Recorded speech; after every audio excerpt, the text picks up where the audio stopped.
오늘은 예수님께서 사도 요한을 통해서 이 서머나 교회에게 주신 편지의 내용을 함께 살펴보도록 하겠습니다. 먼저 서머나 교회가 있었던 이 서머나라는 이 도시에 대해서 우리가 짧게 살펴볼 필요가 있습니다. 이 서머나는 지난 주일에 살펴본 에베소에서 북쪽으로 약 56km 떨어진 도시였습니다. 근데 이제 거리만 가까울 뿐만 아니라 이 에베소와 이 서머나는 일종의 이제 라이벌 관계라고도 할 수 있어요. 그 아시아에서 가장 큰 최고의 도시가 어떤 도시냐를 두고 둘이서 경쟁을 하였습니다. 특별히 서머나는 로마에 대한 충성심이 남달랐던 그런 도시였습니다. 이 아시아의 여러 도시가 로마에 대한 충성심을 보이기 위해서 황제를 신으로 모시는 신전을 짓게 해달라고 요청을 하였어요. 그래서 에베소 도시도 그렇고 서머나도 그렇고 또 사데라는, 우리가 나중에 또 보겠지만 사데교회, 이 사데라는 도시가 있는데 굉장히 유력한 도시들, 아주 최고의 도시가 되기 위해서 경쟁하는 도시들인데, 그 도시들이 우리가 로마 황제를 신으로 모시는 신전을 짓겠습니다, 이렇게 이제 요청을 하였습니다. 이때 최종적으로 그 경쟁에서 승리한 지역이 서머나 지역입니다. 그래서 이 서머나 도시에는 티베리우스라는 로마 황제를 신으로 숭배하는, 그리고 이제 그 로마 황제뿐만 아니라 그의 가족들, 원로원, 그 높은 지체에 있는 사람들을 신으로 숭배하는 신전이 서머나 도시에 건축이 되었습니다. 그런데 이 서머나의 로마를 향한 이 충성심은요, 이미 기원전 195년에, 그러니까 우리가 지금 이제 보고 있는 것은 예수님이 오시고 기원 후라고 그러죠. 한 빠르면 60년대, 늦으면 한 7, 80년대인데, 그러니까 거기로부터 벌써 한 200여 년 전에 이 로마 도시를 여신으로 해서 로마 여신을 섬기는 신전이 이 서머나 지역에 이미 세워졌습니다. 그만큼 로마 제국에 대한, 또한 로마 황제에 대한 충성심이 아주 강렬했던 도시가 바로 이 서머나입니다. 이 서머나는 아시아의 최고 도시로서 무엇보다 로마 황제 숭배가 성행했던, 아주 번성했던 도시였습니다. 자, 이러한 사실은 오늘 우리가 읽은 본문을 이해하는데 매우 중요합니다. 자, 그러면 오늘 본문을 통해서 예수님께서 서머나 교회에 어떤 말씀을 주셨는지를 살펴보겠습니다. 자, 오늘 본문 8절 말씀입니다. 8절 같이 읽습니다. 시작. 서머나 교회의 사자에게 편지하라. 처음이며 마지막이요 죽었다가 살아나신 이가 자, 에베소 교회에 보내는 편지와 마찬가지로 이 서머나 교회에 보내는 편지에서도 예수님은 이 편지를 보내는 자신이 누구신지를 먼저 설명해 주고 있습니다. 예수님은 어떤 분입니까? 처음이며 마지막이요, 죽었으나 살아나시니, 죽었다가 살아나신 이라고 자신을 설명합니다. 자, 이것은 요한계시록 1장 17절과 18절에 똑같이 나와요. 이 인자 같은 이 예수님께서 사도 요한에게 내가 어떤 존재인지를 알려주는데 똑같은 내용이 등장합니다. 자, 예수님은 처음이며 마지막입니다. 처음이고 마지막이에요. 이 말씀은 예수님이 누구신지를 두 가지로 설명을 해주고 있는데요. 첫 번째는 예수님은 하나님이시다. 왜냐하면 내가 처음이고 마지막이라고 말할 수 있는 존재는 하나님밖에 없습니다. 내가 처음이요 마지막이다 이렇게 말할 수 있는 존재는 하나님밖에 없어요. 그래서 예수님이 그렇게 말했다는 건 예수님이 나는 하나님이다 라고 말하는 거예요. 두 번째로는 예수님께서 세상의 처음부터 마지막까지 모든 역사를 이끌어가는, 모든 것들을 이끌어가시는 주님이 되신다라는 뜻이 이 속에 담겨져 있습니다. 여러분, 세상은 저절로 만들어진 게 아니에요.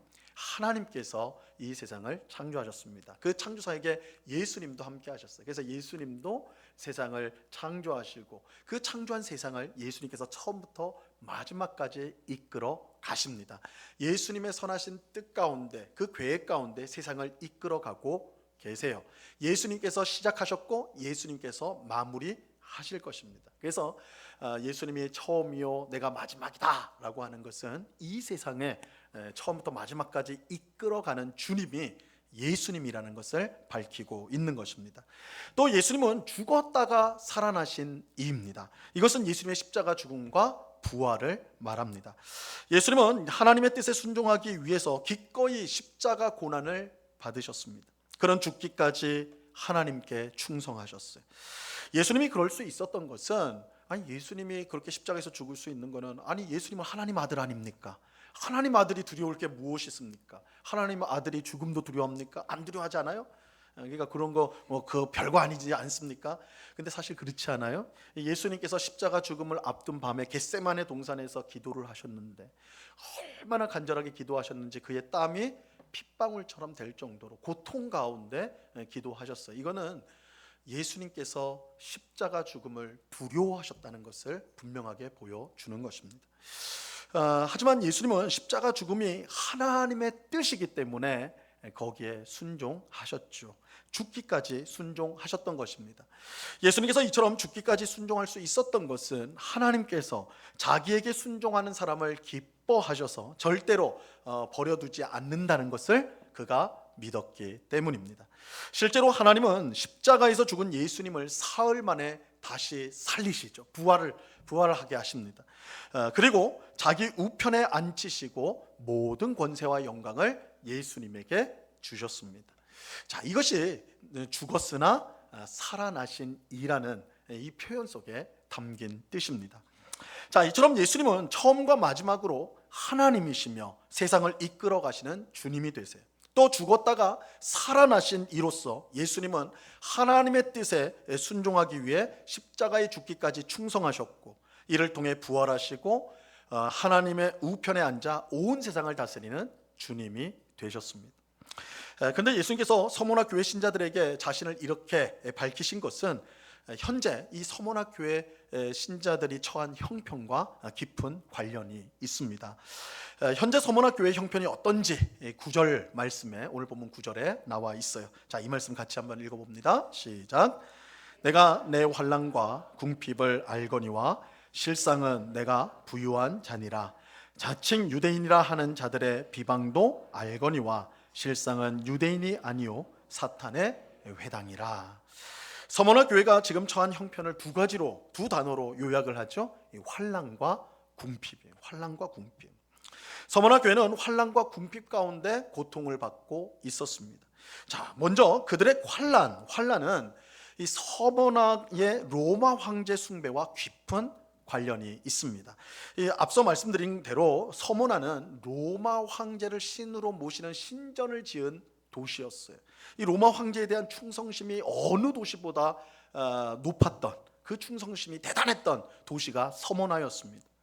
그들은 로마 황제를 신으로 숭배하면서 자신들의 주님이라고 공공연하게 고백을 하였습니다. 마치 우리가 예수님을 우리의 주님, 그죠? 예수님이 나의 주님입니다, 이렇게 신앙 고백하는 것처럼 이 서문화 도시의 사람들은 로마 황제가 우리의 주님이십니다, 나의 주님이십니다, 이렇게 고백을 한 것입니다. 그런데 이 서문화 도시, 서문화 교회, 그죠? 서문화에 있던 교회 신자들은 누구를 주님으로 고백해요? 예수님을 주님으로 고백한단 말이에요. 그러니까 이것은 서로 부딪히는 문제가 아닐 수 없는 거예요. 신자들은 예수님이 나의 주님입니다, 예수님이 나의 유일한 주님입니다 고백하는 것은 곧 로마 황제는 주님이 아니다, 이 뜻이 되는 거잖아요. 서문화 사람들이 볼 때 로마 황제가 아닌 예수님을 주님으로 모시는, 고백하는 신자들은 매우 위험한 사람들로 여겨졌습니다. 이 서문화 사람들이 로마 황제를 신으로 숭배했던 근원적인 이유는 이 로마 제국이 주는 안정과 막대한 재정 지원이었어요. 그러니까 왜 황제한테 그렇게 충성하겠습니까? 이 사람들이 바보들이라서 로마 황제가 신이다 이랬겠어요? 왜 그렇게 축혀 세웠겠습니까? 그렇게 축혀 세우면 로마 제국, 가장 당시에 강대했던 로마 제국이 안전하게 지켜주거든요. 또 막대한 재정을 투여를 해주거든요. 그게 이제 서문화 도시가 번성하는 길이란 말이에요. 최고 도시로서 우뚝 서는 길이란 말이에요. 그런데 이 서문화 안에 로마 황제가 아닌 예수님을 주님으로 모시는, 주님으로 고백하는 신자들이 늘어난다? 이거는 로마를 향한 서문화 도시의 충성심을 의심받도록 만드는 일이 되는 것이죠. 이 서머나 도시에 예수님을 주님으로 고백하는 신자들이 점점 더 많아진다. 점점 더 많아진다면 로마 제국이 볼 때 이 서머나가 이 우리한테 충성했던 이 도시가 이 마음이 변질됐는가? 마음이 변했는가? 이렇게 의심하게 되고, 의심하게 되면 어떻게 해요? 그 로마 제국으로부터 오는 안정과 재정 지원이 끊어지게 되는 것이죠. 서머나 사람들에게 이것보다 더 위험한 일은 없었어요. 그래서 그들은 신자들을 핍박하기 시작했어요. 예수님이 아닌 로마 황제를 주님으로 고백하도록 강요했습니다. 그런데 끝까지 그것을 받아들이지 않는 사람은 어떻게 해요? 법정에 넘기는 거예요. 재판을 받게 하는 거예요. 그래서 감옥에 가두고 심지어는 목숨도 빼앗는, 사형시키는 그러한 일들이 일어난 것이죠. 이것이 서머나 교회 신자들이 당했던 환난이에요. 그들이 당했던 환난. 그런데 신자들에게 환난만 주어진 건 아니에요. 궁핍도 그들에게 주어졌습니다. 그래서 이 궁핍은 재산을 몰수당하고 직장에서 쫓겨나는 것을 뜻하는 것입니다. 서머나 교회 신자들은 예수님을 주님으로 고백한다는 그 이유만으로 직장에서 쫓겨났고 직장을 잃고 자신의 재산을 몰수당했습니다. 그러니까 예수님을 주님으로 고백한다는 이유만으로 신자들은요, 그 삶이 무너져 버린 것이죠. 이것이 서머나 교회 신자들이 처한 형편이었습니다. 그들은 로마 황제가 아닌 예수님을 주님으로 고백하여 모든 것을 잃어버렸어요. 가장 가난해졌고 가장 비참한 처지에 놓이게 된 것입니다. 이것이 그들의 환난과 궁핍입니다. 그런데 예수님이요, 또 그들을 향해서 놀라운 말씀을 해요. 세상에서 가장 가난해졌고 비참해진 그 서머나 교회 성도들을 향해서 뭐라고 말씀하시냐? 굉장히 놀라운 말씀을 하세요. 뭐라고 하냐면, 얘들아, 너희가 사실은 세상에서 가장 부유한 자들이다. 너희가 실제로는 부자들이다. 그렇게 말씀을 하세요. 세상 사람들이 볼 때 서머나 교회 신자들은 망한 사람들이죠. 신앙 때문에 옥에 갇히고 직장에서 쫓겨나고 파산당한 사람들입니다. 하지만 예수님이 볼 때는 그들은 세상 누구보다 부유한 자들이었습니다. 사실 겉으로 보면 예수님의 말씀은 맞지 않죠. 예수 믿어서 감옥에 가고, 예수 믿어서 직장에서 쫓겨나고, 예수 믿어서 재산을 다 잃었다. 그런데 그런 사람이 어떻게 부유한 사람, 부자이라고 말할 수가 있겠습니까? 하지만 예수님의 말씀은 결코 틀린 말씀이 아니에요. 물론 세상적 기준으로 보면 틀린 말씀이죠. 하지만 하나님 나라의 기준으로 보면 참말인 것이죠. 누가복음 12장에 보면 진짜 부자가 누구냐에 대해서 예수님께서 비유로 말씀해 주는 내용이 나옵니다.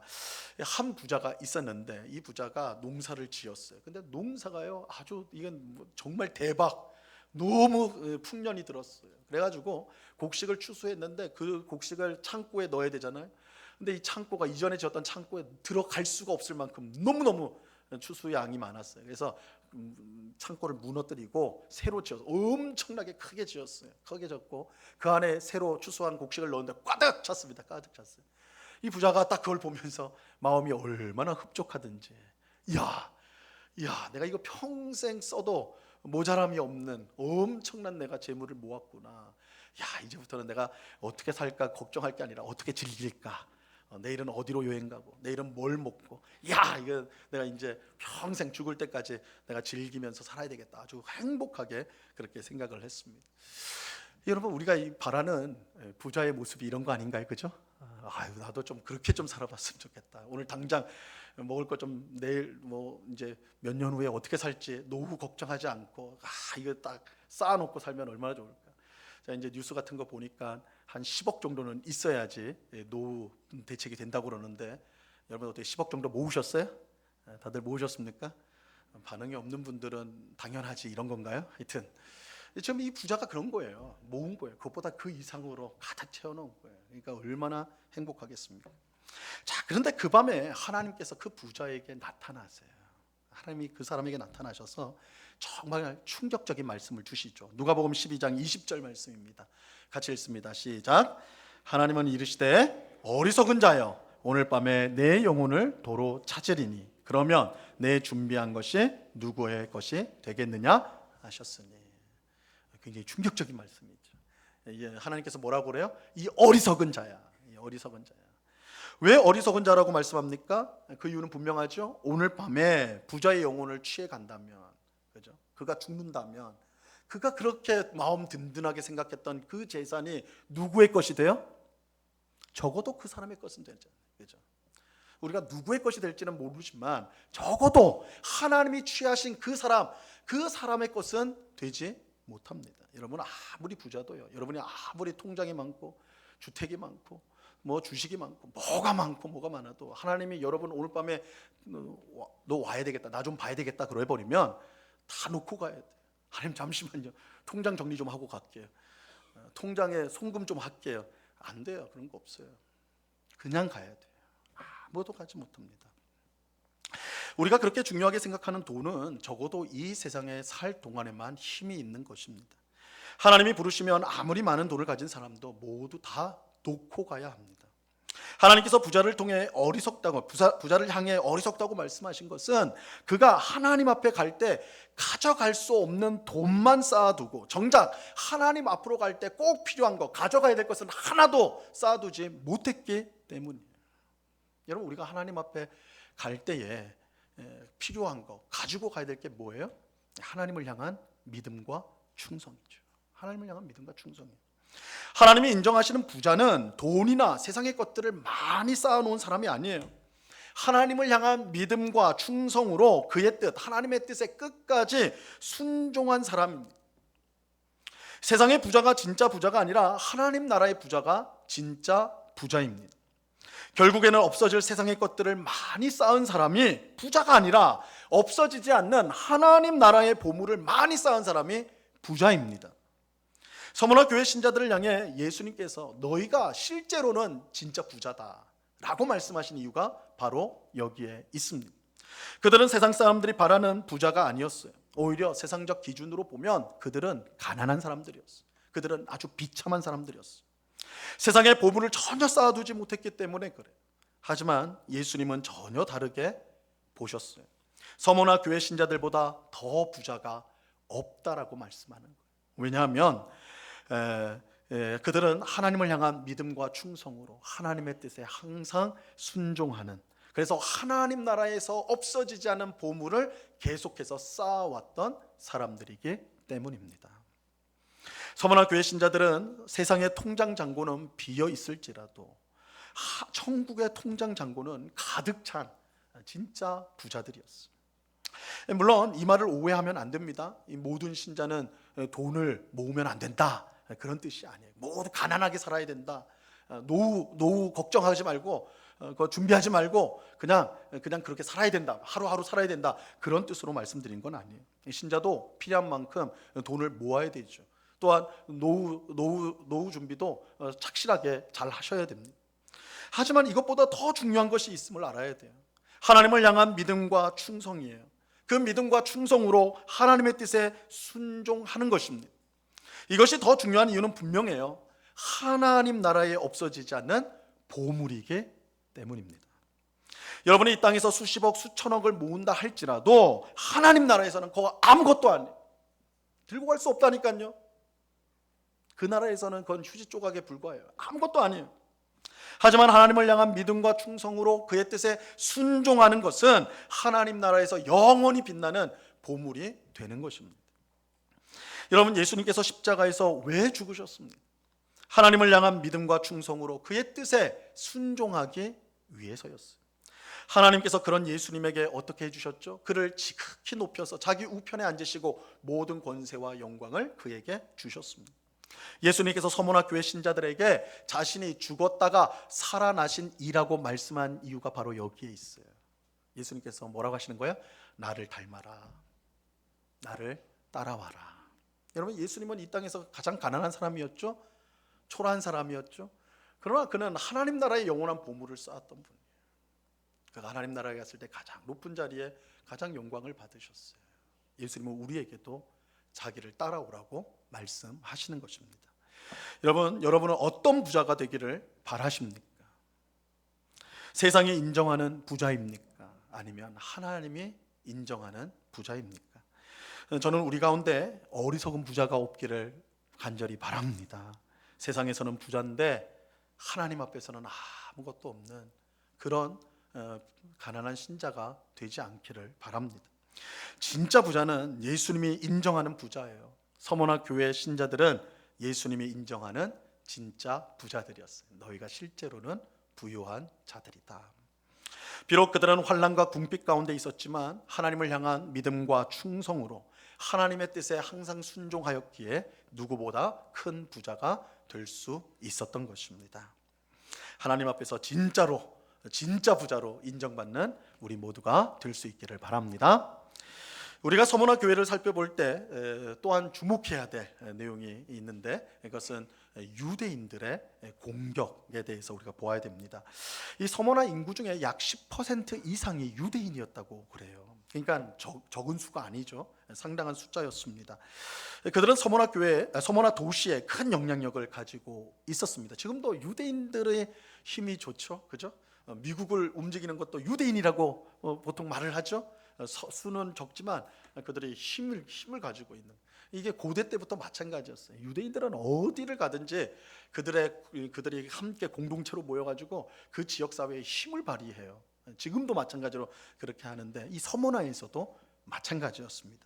그런데 그 당시 유대인들이요, 기독교인들을 정말 미워하고 증오하였습니다. 여러분이 사도행전을 보시면 이 복음 전파를 가장 가로막는 자들이 누구냐? 로마 제국도 마찬가지, 로마 제국도 그랬지만 사실은 유대인들이 그렇게 지독하게 막아요.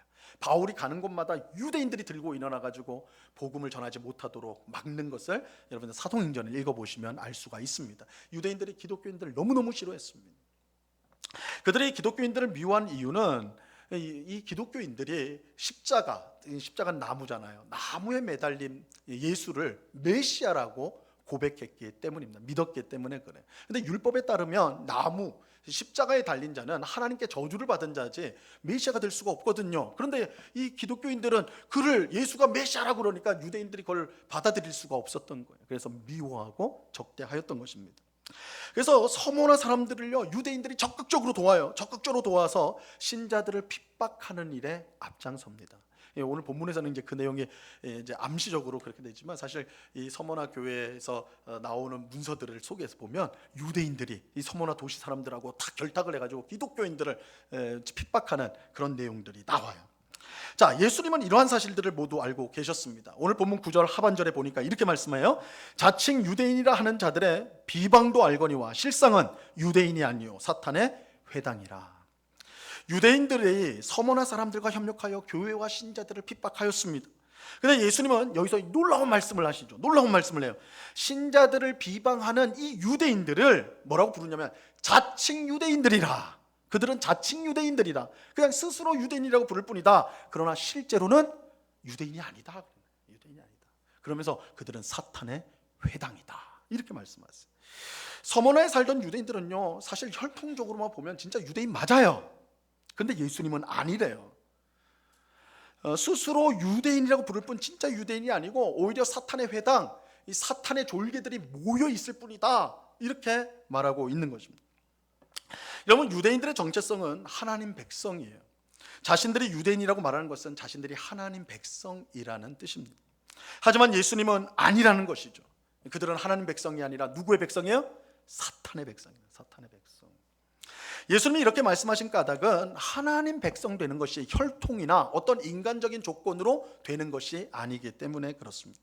이것은 유대인들에게 매우 충격적인 일이지만 사실은 구약 성경에서부터 이미 하나님께서 그렇게 명백하게 밝히셨어요. 유대인 남자들은 태어난 지 8일 만에 할례를 받게 됩니다. 할례는 남자의 생식기에 피부 일부를 잘라내는 거예요. 좀 잔인하죠. 잘라내는 거예요. 그 표시를 내는 건데, 그 잘라내면 평생 그 표시를 갖고 사는 거예요. 이게 자기가 하나님 백성이라는 표시입니다. 이 할례가 하나님 백성이라는 표시예요. 그런데 신명기에서 모세는요, 이미 참 할례, 진짜 할례는 피부를 잘라내는 것이 아니라 마음을 잘라내는 것이다. 이렇게 말을 해요. 신명기 10장 16절 말씀입니다. 자, 이 말씀 같이 읽습니다. 시작. 그러므로 너희는 마음에 할례를 행하고 다시는 목을 곧게 하지 말라. 누가 하나님 백성이냐? 피부를 잘라낸 사람이 아니라 어디를 잘라요? 마음을 잘라내는 사람. 하나님이 싫어하는 악, 죄를 잘라내는 사람, 하나님 기뻐하시는 일을 하는 사람, 그 사람이 하나님 백성이지 혈통적으로 유대인이라고 해서 유대인 아니다, 이 말씀이에요. 예수님도 요한복음 1장 13절에서 하나님의 자녀는 혈통으로나 육정으로나 사람의 뜻으로 나지 아니하고 오직 하나님의 뜻으로 난 자들이다, 이렇게 말씀을 하시죠. 육정으로 혈통으로 되는 게 아니에요. 인간적인 조건으로 되는 게 아니에요. 사도 바울도 로마서 2장 28절 29절에서 표면적 유대인, 겉으로만 유대인이 진짜 유대인이 아니고 내면적 마음이 진짜 하나님을 따르는 그 사람이야말로 진짜 유대인이다, 내면적 유대인이 진짜 유대인이다, 이렇게 밝히고 있습니다. 이런 이유로 예수님은 서머나에 있는 유대인들이 진짜 유대인이 아니라 사탄의 졸개라고 말씀하셨던 것입니다. 그들이 하나님 백성이 아니라 사탄의 백성인 결정적인 이유는 교회를 핍박한 것에 있어요. 그들이 진짜 유대인, 진짜 하나님 백성이라면 하나님이 보내신 메시아 예수님을 믿는 신자와 교회를 핍박해서는 안 되죠. 그죠? 핍박해서는 안 돼요. 그들도 예수님 믿어야죠. 그런데 그들은 그렇게 하지 않고 오히려 교회를 핍박하였단 말이에요. 신자를 핍박하였단 말이에요. 그들은 예수님을 믿기는커녕 예수님을 믿는 신자들을 핍박하는데 앞장섰기에 예수님이 보실 때는 너희는 진짜 아니야, 너희는 가짜야, 이렇게 말씀하는 것입니다. 여러분, 이것은 참 두려운 말씀이 아닐 수 없어요. 이 말씀 굉장히 두려운 말씀이에요. 우리에게 두려운 말씀이에요. 주일에 예배 드린다고 해서 그걸로 참 신자가 아니에요. 교회에서 목사나 장로나 권사나 집사 직분인을 받았다고 해서 그 사람이 참 신자라는 증거가 아닙니다. 교회에서 많은 봉사를 하고 심지어 전도하고 선교를 했다고 해서 그 자체로 그 사람이 참 신자가라고 말할 수는 없다는 거예요. 참 신자는 이런 외적인 모습이나 조건으로 되는 것이 아닙니다. 참 신자는 하나님을 향한 믿음과 충성으로 묵묵히 하나님의 뜻에 순종하는 사람입니다. 환난과 궁핍에도 물러서지 않고 주님을 끝까지 바라보는 사람이에요. 예수님께서 처음과 마지막이 되심을 믿고 당장 당하는 어려움 때문에 낙심하거나 절망하지 않고 끝까지 주님을 의지하는 사람, 그 사람이 참 신자예요. 우리는 자칭 신자가 되어서는 안 돼요. 자칭 스스로 신자라고 부르는 것으로 되어져서는 안 된다는 거예요. 하나님 백성이라고 하면서 실제로는 마귀의 졸개, 마귀의 백성이 되어서는 안 되는 것입니다. 예수님은 우리의 겉모습만이 아니라 우리의 마음을 보세요. 우리가 말로는 신자요, 목사요, 장로요, 권사요, 집사라고 말할지라도 하나님의 뜻이 아닌 내 생각을 고집하고 다른 사람의 유익보다 내 이익을 앞세우고 섬기기보다 섬김받기를 원한다면, 그것을 당연히 여긴다면 실제로 우리는 다른 사람일 수 있는 것입니다. 자칭 신자라 하나 실상은 신자가 아닌 사탄의 졸개일 수가 있는 거예요. 이런 일이 없도록 우리의 모든 것을 아시는 예수님 앞에서 우리의 마음을 항상 새롭게 해야 합니다. 내가 정말 신자인가? 내가 정말 참 신자인가? 주님 앞에서 항상 점검해 보아야 되는 거예요. 자칭 신자인가? 예수님이 볼 때 진짜 참 신자인가? 그죠? 내가 아무리 신자라고 우겨도, 내가 뭐라고 우겨도 예수님이 아니다 하시면 아닌 거예요. 그죠? 유대인들이, 지금 서머나 유대인들이 그런 거예요. 우리는 하나님 백성이, 우리는 할례도 있어, 우리는 율법도 지켜요, 우리는 매주 회당에 모여서 하나님 예배합니다. 근데 예수님은 너희는 자칭 유대인이지 사탄의 졸개들이야. 그러면 사탄의 졸개가 돼버려. 우리가 예수님 앞에서 참 신자인가?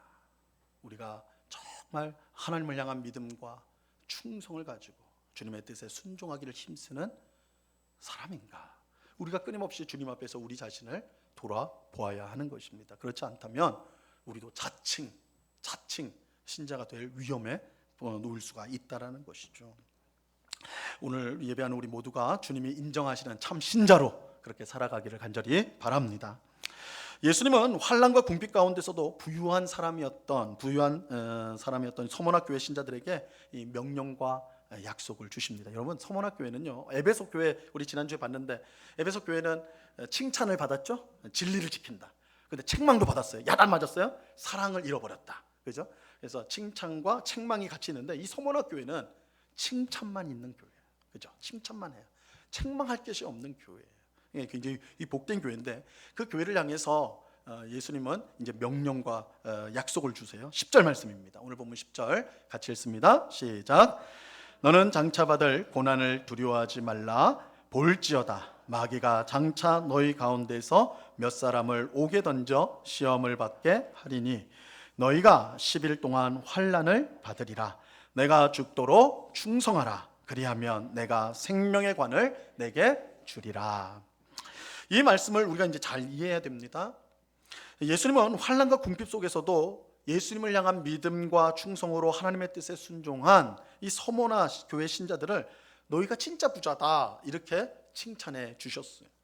하지만 그렇다고 앞으로는 너희에게는 고난이 없고 너희의 앞에는 탄탄대로가 있을 것이다 이렇게 말씀하지 않습니다.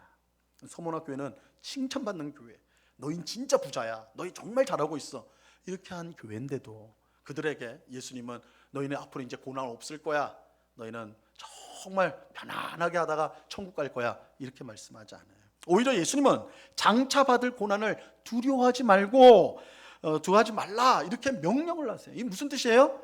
너희가 곧 고난 받을 것이다 그런 거예요. 환난을 받을 것이다, 환난을 당할 것이다 이렇게 말씀해요. 조금 더 구체적으로 그 환난이 뭐냐? 마귀가 장차 너희 가운데 몇 사람을 옥에 던져 넣을 것이다. 이게 무시무시한 말씀이죠. 그러면서 11일 동안 환난을 받으리라 이렇게 좀 더 구체적으로 말씀해 주세요.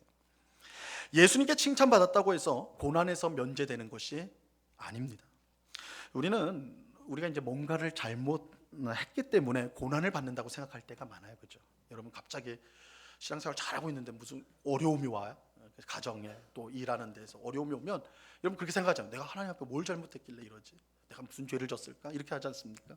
옆에 있는 사람이 막 혹독한 고난을 당해, 혹독한 어려움을 당하면 우리 속으로 뭐 겉으로 말할 수는 않더라도 속으로 뭐라고요? 야, 저 사람 하나님 앞에 얼마나 죄를 졌길래, 어떻게 죄를 졌길래 저런가 이런 생각하잖아요. 하지만 그렇지 않아요.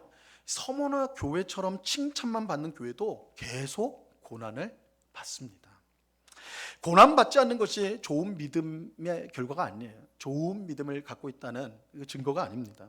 고난 받을 때 두려워하지 않고 끝까지 충성하는 것, 그것이 좋은 믿음이에요. 사실 우리에게 앞으로 어떤 일이 일어날지 모릅니다. 좋은 일도 일어날 수도 있고 또 고난이 올 수도 있습니다. 중요한 것은 어떤 일이 오느냐 그것이 아니라 어떤 일에도 그것을 믿음으로 대응하는 것입니다. 믿음으로 받아들이는 거예요. 여러분, 우리가 바라는 일만 일어나는 것이 꼭 좋은 일이 아닐 수도 있습니다. 목사님 무슨 말입니까? 내가 바라는 대로 되는 게 신나죠. 내가 계획하고 뜻하는 것이 다 이루어지면 얼마나 신나겠어요. 나 그런 사람 좀 살고 싶은데요, 그죠? 내 자녀에게 원하는 대로 자녀가 척척척 뭐 대학도 가고 취직도 하고 그럼 좋을 거 아니에요, 그죠? 내가 하는 사업이 내가 계획한 대로 착착착 지내가면 얼마나 행복하겠어요. 근데 제가 이게 임상적으로 보니까, 현실적으로 보니까 제가 간증을 이제 지금까지 많이 들어왔지 않았겠어요, 그죠? 성도들부터 간증을 많이 들었는데 이 간증에 패턴이 있더라고요. 패턴이 어떤 패턴이냐면 하나님을 잘 믿어요. 자, 열심히 믿으면 기도 열심히 하고 하여튼 봉사도 열심히 하고 그러니까 하나님이 복을 주시고, 그죠? 일이 다 잘 풀리게 되는 거예요. 사업도 성공하고 집회 자녀도 잘 되고 하여튼 다 잘 돼. 우리가 생각하면 그렇게 하면 하나님을 더 잘 섬기겠구나 생각하죠. 근데 아니더라고. 간증을 들어보니까 그렇게 잘 되면 빗나가요, 그죠? 자꾸 엉뚱한 대로 세상으로 막 나가는 거예요, 그죠? 이제 그렇게 이전에 좋아했던 그죠 교회에서 봉사하는 거 기뻤고 즐거운데 세상에 보니까 더 좋은 게 많거든.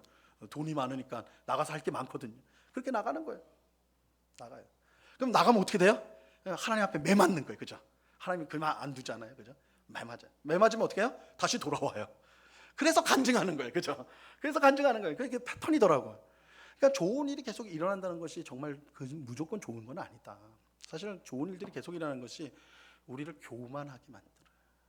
그래서 더 우리를 수렁으로 빠뜨릴 수가 있는 것이죠. 여러분, 다윗이 밧세바를 범하는 끔찍한 죄악을, 그리고 그의 남편을 죽이는 끔찍한 죄악을 언제 어느 시기에 저지르게 됩니까? 그가 모든 것이 잘 되었을 때. 다윗이 나가는 곳마다 전쟁터에서 승리를 했어요. 다 이겼어요. 다 이겼어요. 나라가 너무너무 안정이 됐어요. 영토가 확장이 돼. 다윗이 말 한마디 하면 다 이루어져. 그러니까 전쟁터에 나가서 싸워야 되는데 다 되거든요. 자기가 안 나가도 되거든. 승리하거든요. 그러니까 왕궁에 그냥 있었던 거예요. 낮잠 자고 일어나가지고 마음에 욕심이 일어나가지고 죄를 지은 거예요. 잘 나갈 때, 다윗이 가장 잘 나갈 때 다윗이 무너졌어요. 물론 고난 받아야만 신앙생활을 잘하는 건 아니에요. 고난이 너무 심해도 신앙에서 멀어지는 경우가 분명히 있습니다. 그래서 중요한 것은 좋은 일이 일어나느냐 아니면 고난이 오느냐, 그것이 아니라 그거한 어떤 것이 오든지 그것을 믿음으로 어떻게 대응하느냐, 그것이 중요한 거예요. 예수님은 흠잡을 데 없는 서문학 교회 신자들에게 장차 받게 될 고난을 두려워하지 말라 말씀하세요. 그리고 죽도록 충성하라고 말씀합니다. 두려워하지 말고 죽도록 충성하는 것, 이것이 믿음으로 고난을 대응하는 거예요. 두려워하지 말고 죽도록 충성하는 것, 이것이 고난이 왔을 때 우리가 취해야 될 태도인 것입니다. 하지만 어떻게 그럴 수 있느냐, 이런 질문이 당연히 나올 수밖에 없어요. 고난을 어떻게 두려워하지 않을 수 있을까? 이 고난이라는 것은 내가 어찌할 수 없는 내 통제에 넘어가는 어려움인데 그거 어떻게 안 두려워하냐고요. 어떻게 죽도록 충성할 수 있을까요? 죽는 것이 가장 무서운 건데 어떻게 그럴 수가 있냔 말이에요. 그죠? 우리는 어떻게 그렇게 할 수 있습니까? 예수님께서 처음이며 마지막임을 믿는 것을 통해서 그럴 수가 있습니다. 예수님이 죽었다가 살아나신 이임을 우리가 확실히 믿을 때 우리가 이렇게 할 수가 있습니다. 예수님이 처음과 마지막임을 믿는 성도는요, 고난을 두려워하지 않아요. 하지 않아도 돼요. 할 필요도 없어요. 예수님께서 이 고난의 시간을 이끌고 계심을 믿기 때문에 그래요. 예수님이 죽었다가 살아나신 이임을 믿는 신자는 죽도록 충성할 수가 있습니다. 예수님이 그렇게 하셨잖아요. 예수님이 죽었잖아요. 진짜 충성하기 위해서 죽었잖아요. 근데 그 예수님을 하나님이 어떻게 하세요? 다시 살리시잖아요. 그리고 가장 큰 영광을 그에게 주시잖아요. 그죠? 예수님이 그렇게 하셨어요. 예수님은 장차 올 고난을 두려워하지 말고 죽도록 충성하는 신자들이 되라고 우리에게 말씀하세요. 예수님이 그런 분이기 때문에. 예수님이 그런 분, 처음이요 마지막이 되시고 죽었다가 살아나신 분이 되시기 때문에 우리에게 이 말씀을 주시는 거예요. 그런 예수님을 우리가 확실히 믿을 때 우리는 어떤 고난에서도 두려워하지 않고 죽도록 충성하는 삶을 살아갈 수가 있는 것입니다. 근데 예수님의 명령에는 약속이 있어요. 약속. 그렇게 고난을 두려워하지 않고 죽도록 충성하는 신자에게 약속을 주시는데요. 그것은 생명의 관을 주시겠다는 거예요. 생명의 관을 주시겠다. 이것은 이제 여러분 올림픽 있잖아요. 올림픽이 지금은 월드컵 기간인데 올림픽은요, 우리 현대에서만 지금 하는 것이 현대에 만들어진 게 아닙니다. 이미 사도 요한 당시에 올림픽이 있었어요. 고대 그리스에서 원조 올림픽이 있었습니다. 그게 이제 현대에 와서 다시 부활한 거예요. 그러니까 사도 요한도 올림픽을 알고 있었어요. 근데 올림픽 때 승리한 사람에게 뭘 줘요? 오늘날은 우리 금메달 주죠. 여러분 기억하실지 모르겠어요. 2004년에 아테네 올림픽이 있었죠. 2004년에 아테네 올림픽 때 뭘 줬습니까? 금메달도 줬지만 사실은 뭘 줬어요? 화관을 씌워줬죠. 그죠? 머리에 화관을 씌워줬단 말이에요. 이게 원래 고대 올림픽의 우승자에게 주는 거예요. 여기서 말하는 관, 생명의 관이라고 할 때 이게 이 올림픽 우승자에게 주는 관을 말하는 거예요. 그걸 주시겠다는 거예요. 믿음으로 끝까지 싸워서 승리한 신자에게 승리의 관을 주겠다. 그런데 그 승리의 관이 어떤 승리의 관이냐? 생명의 승리의 관이라고 말합니다. 자, 그래서 우리가 생명의 승리관을 쓰기 때문에 우리 신자, 그 생명의 관을 쓴 신자는요, 둘째 사망의 해를 입지 않는다라고 말씀합니다. 자, 11절 말씀 보세요. 11절 같이 읽습니다. 시작. 귀 있는 자는 성령이 교회들에게 하시는 말씀을 들을지어다. 이기는 자는 둘째 사망의 해를 받지 아니하리라. 여러분, 첫째 사망이 몸의 죽음, 우리가 다 당하는 몸의 죽음이라면 성경에서 말하는 요한계시록에서 특별히 둘째 사망은 지옥에 들어가서 영원히 고통당하는 죽음, 사망을 둘째 사망이라고 그래요. 고난을 두려워하지 않고 죽도록 충성하는 신자들에게는 승리의 관, 생명의 관을 주는데 그 관을 가진 성도는 둘째 사망을 당하지가 않습니다. 지옥에 들어가지 않고 영원한 천국에서 승리하신 주님과 함께 영광을 누리게 된다는 것입니다.